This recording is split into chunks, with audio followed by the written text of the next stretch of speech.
more Switch 2 leaks are happening. Oh my gosh, you guys, we have so much to talk about this leak. We've already got some bad news for Pokemon Scarlet and Violet, which is a bummer. We've got solid Switch 2 leaks, plus we've got some really exciting Switch accessories coming this month and next month. I'm so excited. Let's get into it. I'm sure I'm not the only one who was taken by absolute surprise when the Pokemon company announced that we were getting like a new game. What? We just had Arceus. Like, I was not expecting a new game, let alone a new game coming out this year in 2022. Like, that doesn't even like make sense to me. I can't even wrap my brain about. I can't even wrap my brain around it. See, I can't even get the sentence out correctly. So Pokemon Scarlet and Violet are coming to the Switch again this year, and it looks incredible. It's another open world Pokemon game, and I'm so excited for it because it seems like Pokemon is starting to take some major steps like forward in a really exciting direction. I'm so interested to see like what elements from Arceus also make it to these new games, but I guess only time will tell. There is one bad thing though.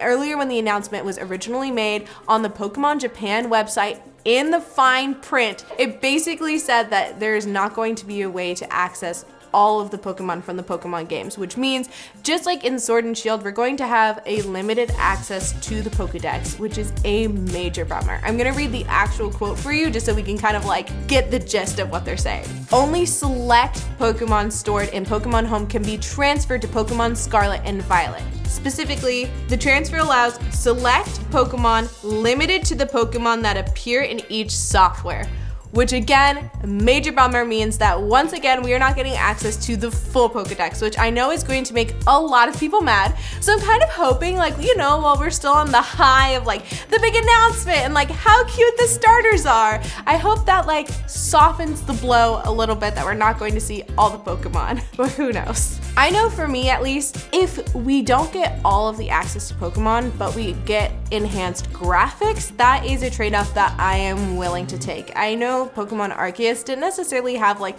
the full graphics look that I was really hoping for, and fingers crossed, I hope, again, I'm not just setting myself up for failure, that we actually get that for Pokemon Scarlet and Violet. I feel like, again, that makes the sacrifice worth it, at least for me, not being able to access all Pokemon, but the graphics look really good and realistic. Because we haven't really had a chance to see like an actual like realistic Pokemon game. I feel like some shots from Pokemon Arceus definitely could have been mistaken for a game that came out in like 2010. You know what I mean? Some dynamics that I'm really hoping transfer over from Pokemon Arceus is just like the fluidity of when you catch a Pokemon, like not being able to battle it. Like, I just really like that Pokemon Go style where you just like catch it and go, you know? Like, I don't know, and it's maybe because I am like, my favorite parts of the Pokemon games aren't necessarily the battles, and I really liked how there wasn't as much of a focus on battles in Arceus. But again, we'll have to see with Pokemon Scarlet and Violet, because I'm wondering if it's going to be a more traditional game just because they actually have like 2 title releases of it, and they didn't with Arceus. They kind of broke the mold with Arceus, and I wonder if that's because that game like broke the mold as well, and to them, like in their eyes, doesn't count as like a traditional Pokemon game versus these two. But I don't know, I'm hopeful at least some of the really good things we saw in Arceus transfer over. And before I go, we absolutely have to talk about these starters because they're so cute. I like can't wrap my mind around it. Like, I feel like a lot of people are already taking very strong stances. I know my husband and I were already like having a very serious debate about which one we were going to pick. Like, I immediately fell in love with Sprigatito. Apologies if I'm pronouncing it wrong. Just got announced, okay guys?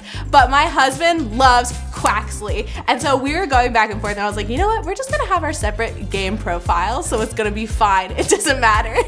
Although I will say, at least for me, I'm like trying not to get too emotionally attached before we see the final evolutions, you know? Because it can go very wrong. Like, if little Sprigatito is like instead just like a massive hulking like cat at the end, like what we've seen pretty much every cat evolution, I'm going to have to majorly rethink my priorities. I could also see Fuecoco going very wrong when it comes to evolution. I do feel like Fuecoco definitely has a possibility of looking super badass. Like, can you just imagine like a giant fire-breathing crocodile? Like, that just sounds really cool when you explain it. Like, it could be the new Charizard, you know? Quaxley, I'm really hoping looks like a ripped Donald Duck. And if he doesn't, I don't want it. Guys, what if we get like a Donald Duck like from Kingdom Hearts where he just like walks around with a giant gun? I don't know, at least in my mind, he kind of looks like Popeye and just like super ripped and has like a tattoo that says mom on it. I don't know, we'll see how it all turns out. But I'm so excited. Please, Pokemon, please, I am begging you, let them stay on all fours. Guys, we've got another major Nvidia leak, and this time it's not games, but actually hardware based. And before you all have a collective groan, I'm sorry, but it actually points to a Switch 2. I know, I'm sorry, but there's actual cold hard evidence toward this now. And if you're getting mad at me for talking about it, just know in a little bit you'll be like, wow, she was right. The signs were there the whole time, because they are. I am not Charlie Day pointing at different things, okay? This is actual real. So NVN is how Nvidia internally refers to the Switch, and in this leak they found a ton of references to an NVN 2, which again is a Switch 2. So they found references to this starting all the way in 2019. And as we know, recently the Switch was referred to as in the middle of its life cycle, so it would make sense that whatever that next advancement would be for the Switch, that they've been working on it since 2019. And they've continued to mention it too, so it's not something like, oh, maybe that was just the OLED. It's definitely something else. Switch Pro, Switch 2. Now, to make sure you are the most ready for the Nintendo Switch 2, make sure you go and get yourself one of these super cool Go shirts in the shelf below. The way that this was found was that the DLSS source code leaked. So if you don't know what this means, don't worry. Basically what it is that it lets the game run at a really low resolution so that it can in turn make it run a lot better and more efficiently at a higher resolution. So this has been running on PCs for a really long time, but people have been dying for it to come to the Switch because it only works on Nvidia chips, and the Switch is the only gaming console to use Nvidia chips. The only major console, okay? Don't come at me with some obscure reference. We're only talking about the big boys here. I feel like this just really breathe new life into the whole Switch 2 thing, because I feel like a lot of people are just grasping at straws of little notes and things that have already been said, but this is some cold, hard facts, all right? Even Phoenix Wright would agree this is enough to make a case on. And just to prove it too, if you are still a doubter, I see you unbelievers back there, Nvidia had a giant leak last year, which was a bunch of games, and a majority of those turned out to be true, less than a month after it came out. So, I mean, there are a lot of facts on our side with this. Be a man, you must be swift as a coursing river, with all the force of a great typhoon, mysterious as the dark side of the moon.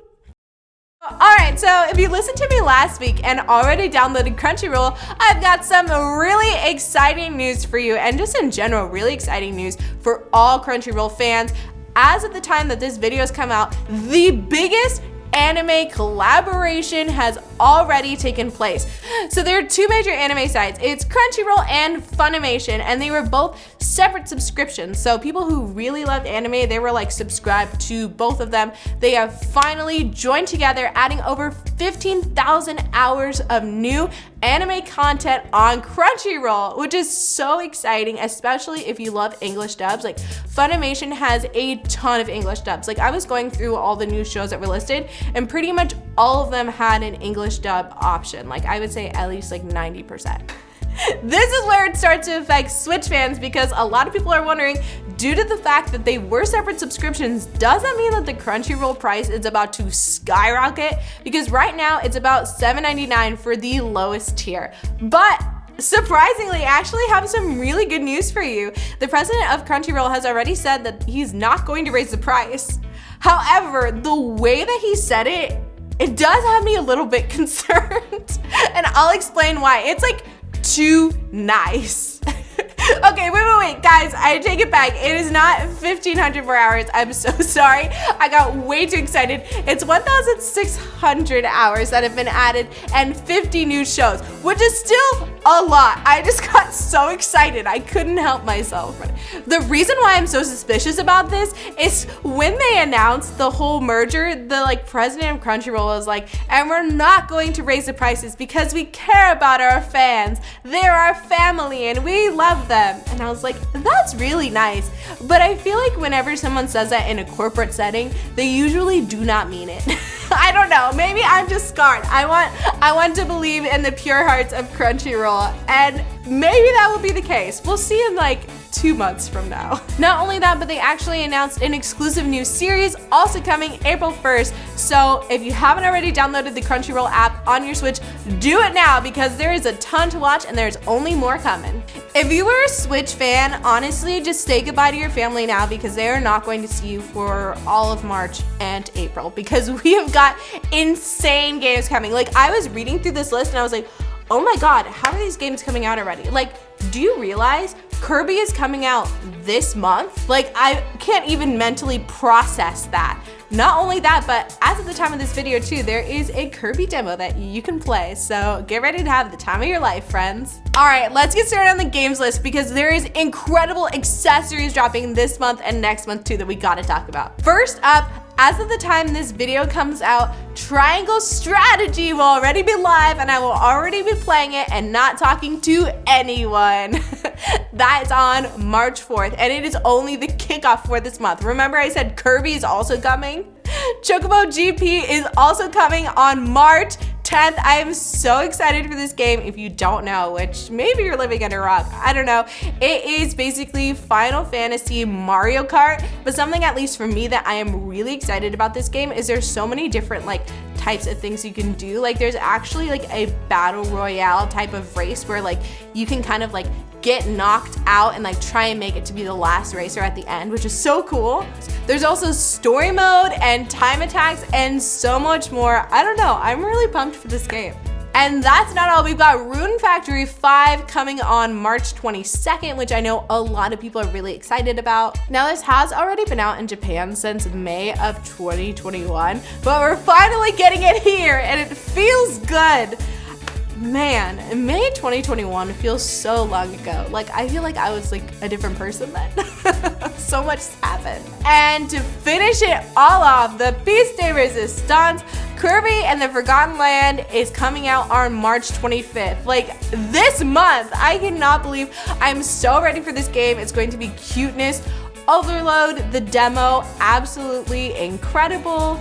Oh my God, I am going to lose so much of my life to this game and I've never been more excited. And April on her own is looking pretty good too. We're starting off April 5th with the Lego Star Wars Saga. Again, great collection of games. We've got Advance Wars 1 and 2 Reboot Camp coming on April 8th. I know a lot of people who have been counting down to this. This is again an older game that we all know and love, but it's finally coming to the Switch with some improvements too, which will be really cool to experience. And my second most excited game, maybe honestly tied with Kirby, is Nintendo Switch Sports. I can't believe it's so soon. This is coming out April 29th. Oh my gosh, it's so soon. I can't wait to play it. I'm going to actually go through my review on the demo a little bit in this video, as well as some leaks for this game that have come out. It's already so close to the release, so I'm really excited that we're getting to learn more about it because it just made me even more over the moon for it. Which brings us to accessories coming in March and April.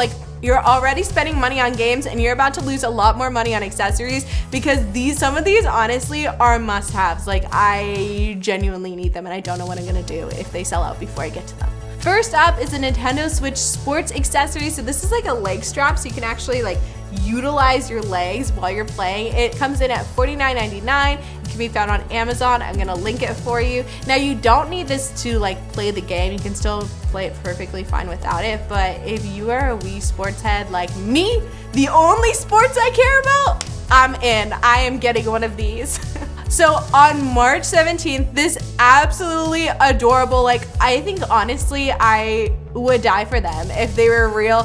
Pokemon case and Pro Controller come out. It is so freaking cute. The case has Snorlax like asleep, and there's a little Pikachu sleeping on his belly. And not only is it just an absolutely adorable case, but it actually has space for game storage inside. Like, how could it get better than that? And the price on it is only $20. Are you kidding? Like, I need it. Already in my car. I'm just waiting to actually be able to purchase it. Not only that, but there's a little Eevee by the foot. Like, every time I think this case cannot get cuter, there's just like, it just gets better and better and better. Not only is there this adorable case, but a matching Pro controller. So like a little bit different from the case. Like in this one, the Snorlax is like awake and they're like, you know, having fun. But exact same color and everything else. Again, super cute. Now the Switch Pro controller is more expensive than $20, which to be expected. It costs $37.99. Again, I cannot wait to have this matching set in my home where it belongs. Now there is one downside to this Pro controller, and that is that it is wired. I know, dun dun dun. But that's the price that we gotta pay for cuteness, you know? As my mom always used to say, beauty is pain. Sorry, Mom, if you're watching this. And on March 25th, to celebrate the Kirby release, there's also a Kirby collection series that is coming out with so many Kirby accessories. These are also a cuteness overload.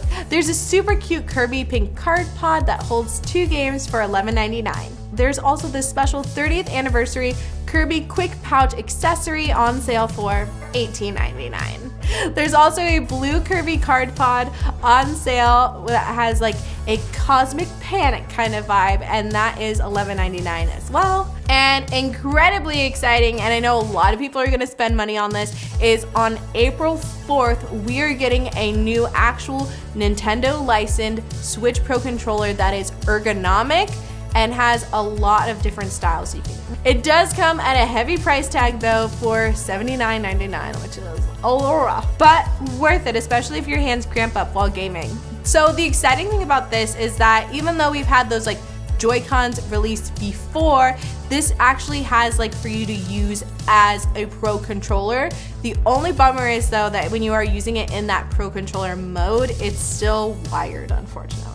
And last but not least, already kind of pretty much sold out everywhere, coming on April 29th is this Min Min amiibo, which again is so cute, and if you can get your hands on one, I am so happy for you. So the price on this one is $25.99, but again, it's sold out pretty much everywhere that I've looked, but good luck. So we all know that Nintendo Switch Sports is coming out on April 29th, and I actually did one of the beta testing things, so I have so much to share from what I learned on my time doing that. But before I even get into that, we've got to talk about these major leaks that have come through, which makes sense because the game is coming out so soon. So recently, when going through the data that they had from doing the demo, somebody actually found code for both a dodgeball game and a basketball game, which is really exciting. Like, I am one of those kids that grew up just like hating dodgeball every time they made us play it in PE, but I think I would actually like dodgeball if I didn't have the threat of getting hit in the face with the ball.